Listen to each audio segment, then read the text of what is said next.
Deborah ధైర్యం, విశ్వాసం మరియు విమోచన. ప్రియమైన సహోదర సహోదరీలారా, మనందరికీ సుపరిచితమైన బైబిల్ గ్రంథం న్యాయాధిపతుల గ్రంథం ఒక ముఖ్యమైన పాఠాన్ని మనకు బోధిస్తుంది. మనుషులు తమ ఇష్టానుసారం జీవించినప్పుడు ఏమి జరుగుతుంది అనేది. ఈ గ్రంథంలోని కథలు దేవుని ప్రజలు ఆయనను విడిచిపెట్టి తమ సొంత మార్గాలలో నడిచినప్పుడు ఎదురైన కష్టాలను వివరిస్తాయి. సరిగ్గా అలాంటి సమయంలోనే దేవుడు ఇశ్రాయేలును రక్షించడానికి ఒక అసాధారణమైన వ్యక్తిని నియమించాడు. ఆమె పేరు దెబోరా.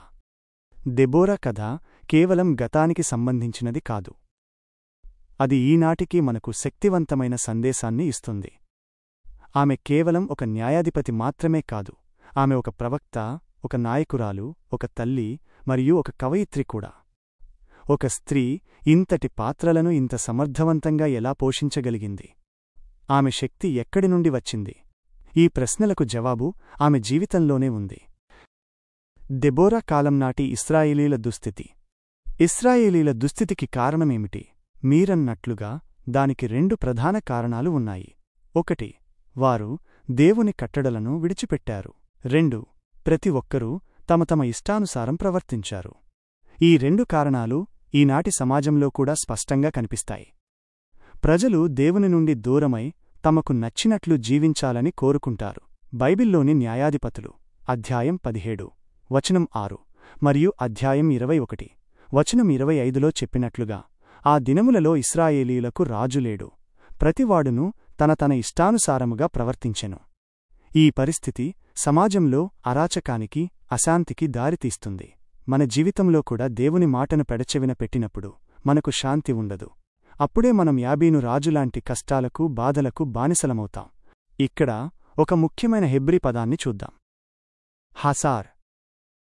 హసార్ అంటే తగ్గడం లేదా లేకపోవడం. దేవుని వాక్యం లేనప్పుడు, దేవుని మార్గదర్శకత్వం లేనప్పుడు మన జీవితాల్లో శాంతి, ఆనందం మరియు ఆశీర్వాదాలు హసార్ అవుతాయి, అంటే తగ్గిపోతాయి లేదా లేకుండా పోతాయి. దెబోరాలో ఉన్న విశిష్ట లక్షణాలు. దెబోరా కేవలం ఆమె గొప్పతనం వల్ల నాయకురాలు కాలేదు. ఆమెలో ఉన్న కొన్ని ప్రత్యేక లక్షణాలు ఆమెను ఆ స్థానానికి చేర్చాయి. 1. దేవునిపై సంపూర్ణ నమ్మకం. ఆమె దేవునిపై పూర్తి విశ్వాసం ఉంచింది. ఆ దేవుడే ఇశ్రాయేలీయులను ఐగుప్తు బానిసత్వం నుండి విడిపించాడు, ఎర్ర సముద్రంను పాయలు చేశాడు మరియు బలమైన ఎరికో గోడలను కూల్చాడు. దెబోరా కేవలం తన సొంత శక్తిపై ఆధారపడలేదు. ఆమె జ్ఞానం, ధైర్యం దేవుని నుండి వచ్చాయని ఆమె నమ్మింది. 2. ఆమె విశ్వాసం ఇతరులకు ప్రేరణనిచ్చింది. బారాకు దెబోరా లేకుండా యుద్ధానికి వెళ్లనని చెప్పాడు. దీనిని బట్టి బారాకులో ధైర్యం లేదని మనమనుకోవచ్చు. కాని దానికంటే ముఖ్యంగా బారాకు దెబోరా దేవునితో ఉన్న అనుబంధాన్ని నమ్మాడు. ఆమె దేవునితో ఉందని, ఆమెతో ఉంటే విజయం ఉంటుందని అతడు విశ్వసించాడు. ఈ రోజుల్లో మన విశ్వాసం కూడా ఇతరులకు ఆ విధంగా ప్రేరణగా ఉండాలి. 3. త్యాగనిరతి. దెబోరా తన ప్రజల కోసం త్యాగం చేయడానికి సిద్ధపడింది. జెబూలూనీయులు, నఫ్తాలీయులు తమ ప్రాణాలను లెక్క చేయకుండా యుద్ధం చేశారు. న్యాయాధిపతులు అధ్యాయం 5 వచనం 18. వారు తమ నాయకురాలిని విశ్వసించి ఆమె మాట ప్రకారం నడిచారు. దేవుని చిత్తానికి తమను తాము సమర్పించుకున్నప్పుడు దేవుడు వారి ద్వారా గొప్ప కార్యాలు జరిపించాడు. మన జీవితాలకు దెబోరా కథ యొక్క అన్వయం. దెబోరా కథ మనకు ఈనాటికి ఒక గొప్ప పాఠాన్ని నేర్పుతుంది. క్రైస్తవుడా, మేలుకో. దెబోరా పాటలో మేలుకో, మేలుకో, దెబోరా మేలుకో, మేలుకో పాట పాడుము అని ఉంటుంది. న్యాయాధిపతులు అధ్యాయం 5 వచనం 12. ఈ మాట మనకు కూడా వర్తిస్తుంది. మన చుట్టూ ఉన్న పాపపు లోకం నుండి, మనల్ని నాశనానికి నడిపించే ప్రవర్తనల నుండి మేలుకోవాలి. విశ్వాసంతో జీవించు. దెబోరా ధైర్యానికి మూలం ఆమె విశ్వాసం. ఎమూనా అనే హెబ్రీ పదం విశ్వాసమని అర్థం. ఈ విశ్వాసం కేవలం నమ్మడం మాత్రమే కాదు, దేవునిపై ఆధారపడి ఆయనకు విధేయత చూపించడం. మన జీవితాలలో కూడా దేవునిపై ఈ ఎమోనా ఉంటే ఆయన మనకు విజయాన్నిస్తాడు. ధైర్యంగా అపవాదిని ఎదిరించు.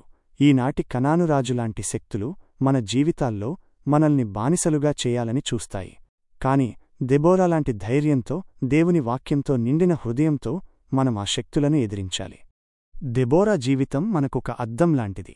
ఒక స్త్రీ, ఒక నాయకురాలు, ఒక తల్లి దేవునిపై నమ్మకంతో ఒక దేశం యొక్క గమనాన్ని ఎలా మార్చగలిగిందో మనం చూశాం. షలోం షలోం అనే హెబ్రీ పదం కేవలం శాంతి అని మాత్రమే కాదు, అది సంపూర్ణత్వం మరియు క్షేమం అని కూడా అర్థం. దెబోరా నాయకత్వం తరువాత ఇశ్రాయేలీలకు 40 సంవత్సరాల పాటు షలోం లభించింది. న్యాయాధిపతులు అధ్యాయం 5 వచనం 31.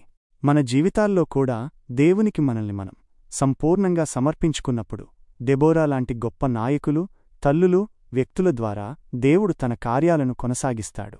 మనం దేవునికి భయపడుతున్నామా లేక మన చుట్టూ ఉన్న పరిస్థితులకు భయపడుతున్నామా? ఈ ప్రశ్నకు జవాబు మన హృదయాల్లోనే ఉంది.